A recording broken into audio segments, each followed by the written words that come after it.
নমস্কার বন্ধুরা, আজ চলে এসেছি আমি দক্ষিণেশ্বর মন্দিরের অনেক কাছে, মানে দক্ষিণেশ্বর টিকিট কাউন্টারের সামনেই দাঁড়িয়ে আছি। একটা নতুন মন্দিরের উদ্বোধন হয়েছে এই কিছুদিন আগেই। তার নাম হচ্ছে কাঠিয়া বাবার আশ্রম, যেটা আপনার ঠিক আদ্যাপীঠের এই রাস্তাতেই পড়ে।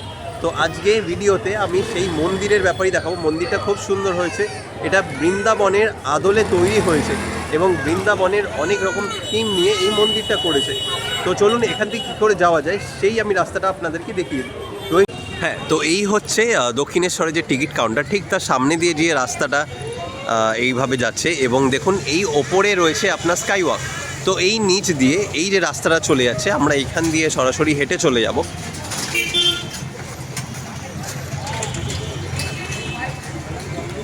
আর এখান থেকে ঠিক ডান দিকে ঘুরে এই যে আপনারা দেখতে পাচ্ছেন এখানে একটা গেট মতো করেছে, ঠিক এর সামনেই একটা অটো স্ট্যান্ড রয়েছে। তো এই অটো স্ট্যান্ডে আমরা একবার জিজ্ঞাসা করে নেবো যে এখান থেকে আপনার আরিয়াদহ যে ঘাট আছে ওখানে যায় কি না।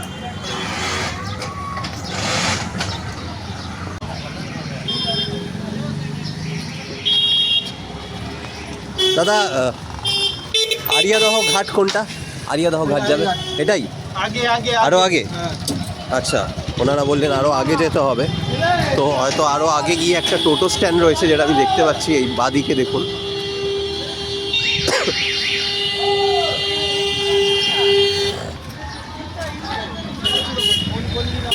দাদা, আরিয়াদহ ঘাট ওই কাঠিয়া বাবা আশ্রমের সামনে? ঠিক আছে, আমরা এই টোটোটা পেয়ে গেলাম, যেটা আরিয়াদহ ঘাট এবং আপনার কাঠিয়া বাবা আশ্রমের সামনে যাচ্ছে। তো এই টোটো স্ট্যান্ডের সামনে আমি চলে এসেছি, আর এখানে এই যে টোটোগুলো দাঁড়িয়ে আছে এনারাই যাবেন কাঠিয়া বাবা আশ্রমে এবং আপনার আরিয়াদহ ঘাট। তো আপনি যদি একা থাকেন তাহলে একটু টাইম লাগবে, বা দুজন থাকলে একটু টাইম লাগবে, ভরতে যা টাইম সময় লাগে। যদি 4-5 জন থাকেন তাহলে একবারেই চলে যেতে পারবেন। আর মনে রাখবেন ভাড়া মাত্র 10 টাকা। কেউ যদি বলে 15 টাকা বা 20 টাকা, একদমই নয়, ভাড়া মাত্র 10 টাকাই আপনি পৌঁছে যাবেন আশ্রমের একদম সামনে। তো চলুন আমি আশ্রমের সামনে গিয়ে আপনাদেরকে দেখাচ্ছি। টোটো থেকে নেমে পড়লাম আর রয়েছি ঠিক আপনার কাঠিয়া বাবার আশ্রমের সামনে। দেখুন পেছনেই দেখতে পাচ্ছেন খুব সুন্দরভাবে তৈরি করেছে গেটটা এবং বৃন্দাবন স্টাইলে। তো এই মন্দিরটা ওপেন হয় সন্ধ্যে 5:30। মনে রাখবেন সন্ধ্যে 5:30 এবং বন্ধ হয়ে যায় 7:30। মাত্র 2 ঘন্টার জন্যে এটা ওপেন হয়। তো অনেক বড়ই বেশ ভেতর দিকটা আমি দেখতে পাচ্ছি। এই দিকে আপনার পুরো লম্বা যে রয়েছে পুরোটাই আশ্রম। তো চলুন আপনাদেরকে ঠিক মন্দির খুললেই পুরোটা ঘুরিয়ে দেখাবো যে কীরকম হয়েছে। এখন বাজে 5টা আর এখনই গেট খুলে দিয়েছে। আসলে অনেক লোক হয়ে গেছে, তো যার কারণে দেখুন মানে এতটাই সুন্দর মন্দির করেছে যে অনেক জায়গা থেকে লোকেরা আসছে এবং 5টা বাজে তাতেই গেট ওপেন হয়ে গেছে। তো চলুন আস্তে আস্তে আমরা ভেতরের দিকে যাই। এই গেটে এখানে আছে বিষ্ণুর অবতার, দেখতে পাচ্ছে একদম ওপরে, প্লাস এখানেও নিচে বিষ্ণুর অবতার, পাশে একজন রয়েছে এবং এদিকে হনুমানজি রয়েছে, নিচেও অবতার। তো চলুন এবার একবার ভেতরে প্রবেশ করা যাক। এটা হচ্ছে আপনার গেট।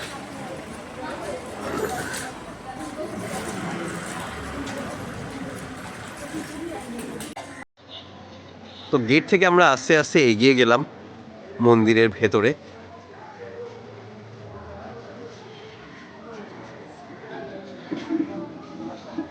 দেখুন এইখানে গেটের এই ভেতরের অংশটা দেখা যাচ্ছে। ওপরে রয়েছে জগন্নাথ, তার পাশে বিষ্ণুর 10 অবতার।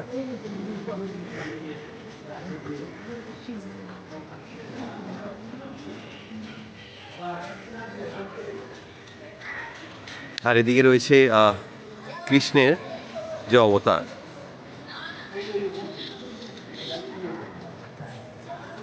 আচ্ছা, মন্দিরের এই দিকে কিছু গুরুদেবের অনেক ছবি রয়েছে, মানে মূর্তি বলতে পারেন, ছোট ছোট মাটির মূর্তি। একদম ওপর থেকে স্টার্ট করে দেখুন কত সুন্দর করে সাজিয়ে এনারা এখানে রেখেছে। এখানে অনেক সাধু বাবার ছোট ছোট মূর্তি রয়েছে।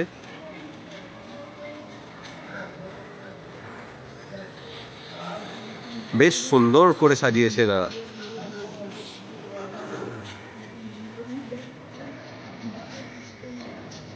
এবার মন্দিরের চারপাশটা দেখুন। এখানে একটা ডিজিটাল স্ক্রিন রয়েছে, যেটা হয়তো আপনারা খুব একটা পরিষ্কার দেখতে পারবেন না, রাতের আলোটা কম আছে। তো এইখানেও মন্দিরের বিভিন্ন ভেতরের জায়গাগুলো দেখাচ্ছে।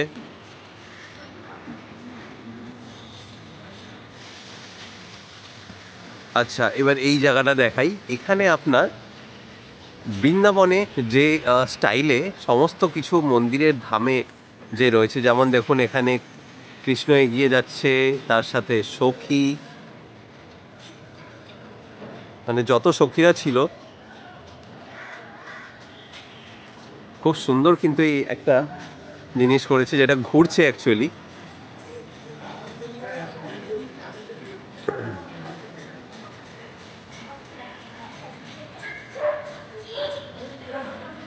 আর মেন জায়গায় রাধাকৃষ্ণের মূর্তি রয়েছে, খুবই সুন্দর।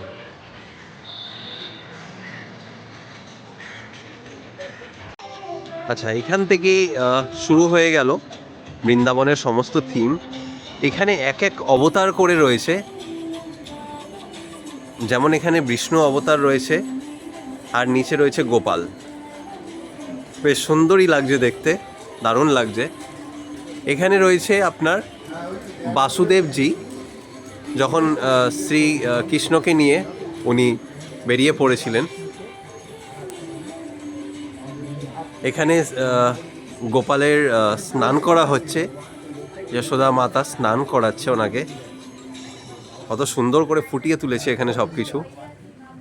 এখানে গোপাল যখন বধ করেছিল সেই রাক্ষসীকে, এখানে সেই খেলা করার জায়গাগুলো।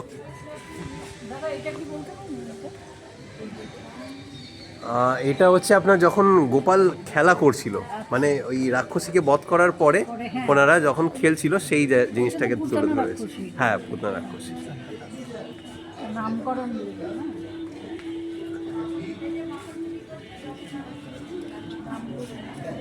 দ্রোণাচার্য যখন নামকরণ করেছিল তখন এইভাবেই রেখেছিল এনাদেরকে।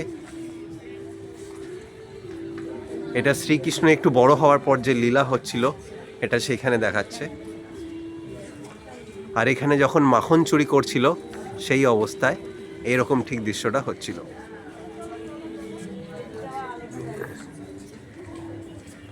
এটা আপনার ত্রিপবর্ত বধলীলা, এটাও একটা বধলীলা রয়েছে যেটা এখানে আর কি ফুটিয়ে তুলেছে। এই ভেতরে কিছু সাধু সন্তরা রয়েছে, এখানে লাইটটা আচ্ছা ইনি জানিয়ে দিলেন, তো বেশ সুন্দর করেই ফুটিয়ে তুলেছে। দারুণ সুন্দর মন্দিরটা করেছে, এক কথায় অসাধারণ।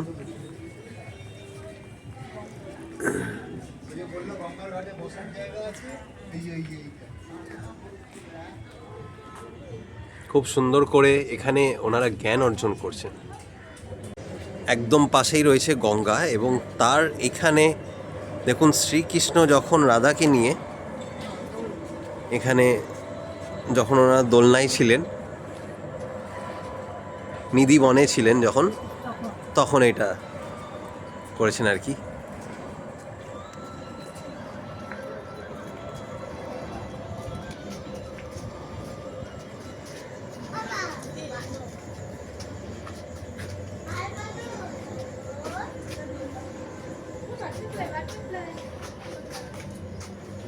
এখানেও কিছু শ্রীকৃষ্ণের মুহূর্ত তুলে ধরেছেন।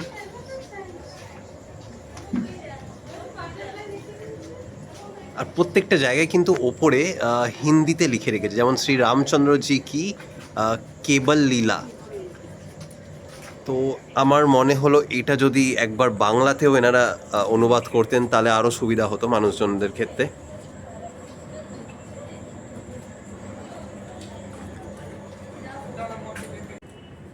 আর এখানে এক অনেক বড় শিব ঠাকুরের মূর্তি রেখেছে, যেটা আমার খুব প্রিয় লেগেছে। পাশে ত্রিশূল, খুবই সুন্দর লাগছে শিবজিকে। এইবার এই দিকটায় দেখুন, খুব সুন্দর করেও এখানে সাজানো হয়েছে হরিণ ময়ূর দিয়ে। এইখানটা হচ্ছে যখন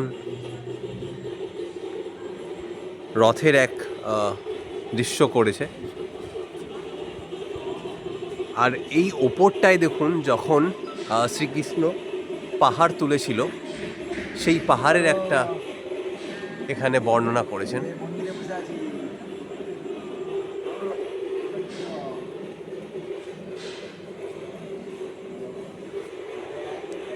এইখানটা দিয়ে দেখুন,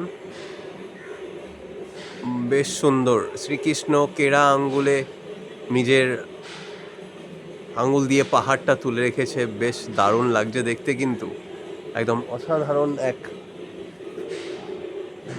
প্রতিভা।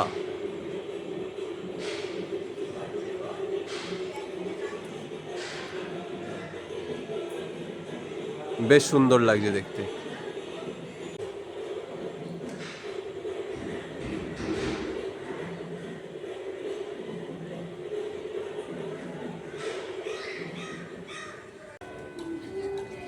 এক মনি ঋষি হাতির ওপর বসে আছে,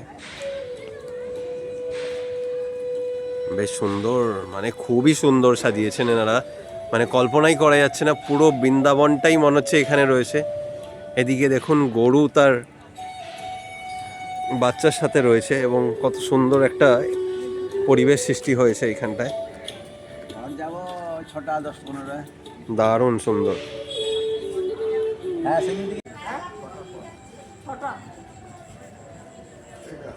এখানেও আরো একটা হাতির ওপরে সুন্দর প্রতিস্থাপন।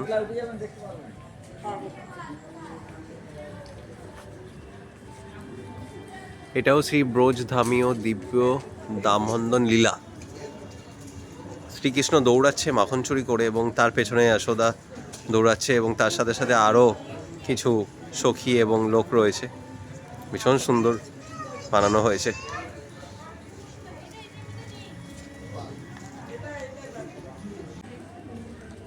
এইখানটায় এই যে থিমগুলো রয়েছে, এখানে আপনার বাংলাতে এখানে বিশ্লেষণ করেছে, হিন্দি নিচে, তো এটা খুব ভালো লাগে, যেগুলো আগেরগুলোতে ছিল না।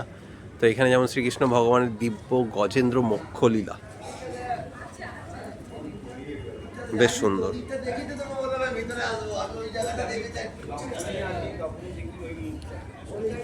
এটা হচ্ছে আপনার সখীর সাথে যে নৌকো বিহার লীলা ছিল সেটা উপস্থাপনা করেছে।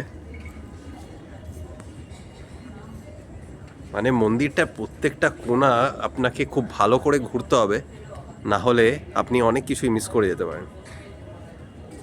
বাহ, এটাও খুব সুন্দর লাগছে দেখতে।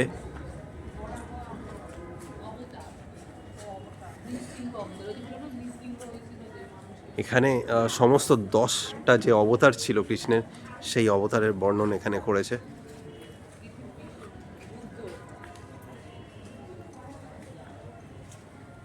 মৎস্য অবতার, কুর্ম অবতার, বরাহ অবতার, বামন অবতার, পুরো 10 অবতারের।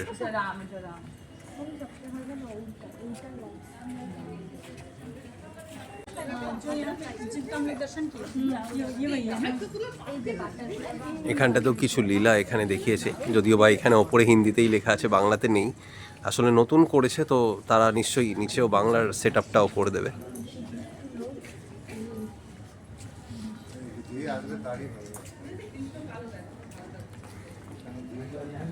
আর পেছনে সুন্দর গঙ্গার এক ভিউ।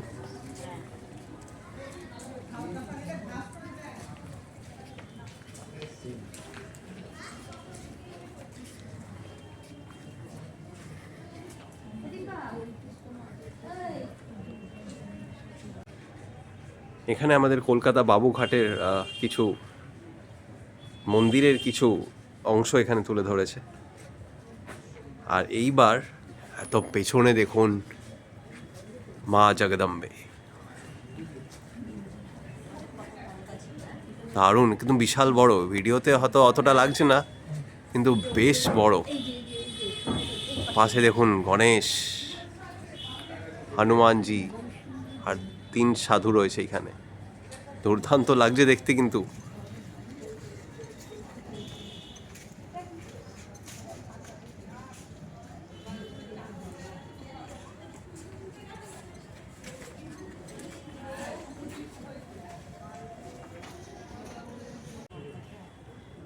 এইবার পুরো যে মূর্তির পুরো মানে এখানে দল রয়েছে, দেখুন একসাথে কতটা সুন্দর লাগছে দেখতে।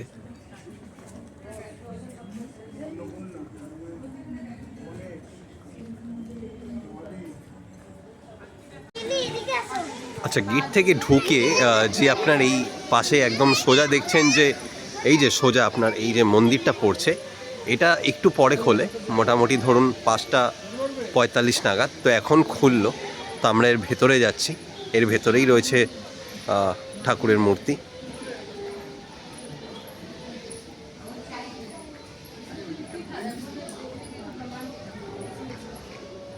পরে ছবি তুলতে পারবেন না? একটুখানি।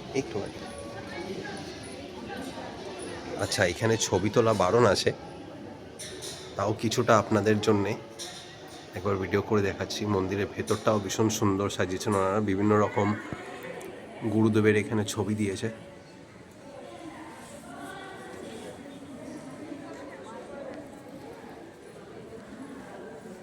আচ্ছা, এইখানটা এখনো লাইটটা জ্বালায়নি ওনারা, থরিদের বাদ জ্বালাইনি, কিছুটা পরে জ্বালাবে হয়তো। এখান দিয়ে একটা সিঁড়ি আছে, সিঁড়িতে করে ওপরের দিকেও আরও মন্দিরের একটা জায়গা রয়েছে।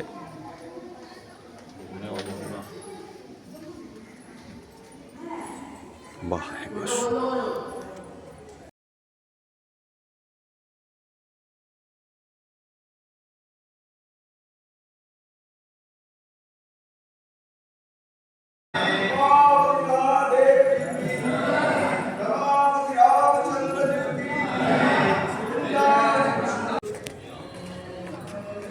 ওপরে ভিডিও করা একেবারেই বারণ করছে, ঠিক আছে। আমি অনেকবার রিকোয়েস্টও করলাম কিন্তু দিচ্ছে না ভিডিও করতে। কিন্তু মন্দিরটা একবারে অসাধারণ করেছে, ঝুমুর লাগিয়ে, নিচে এত সুন্দর টাইলস, আর রাধা রাসবিহারীর মূর্তি রয়েছে এবং পাশে আরও দুজনের মূর্তি রয়েছে।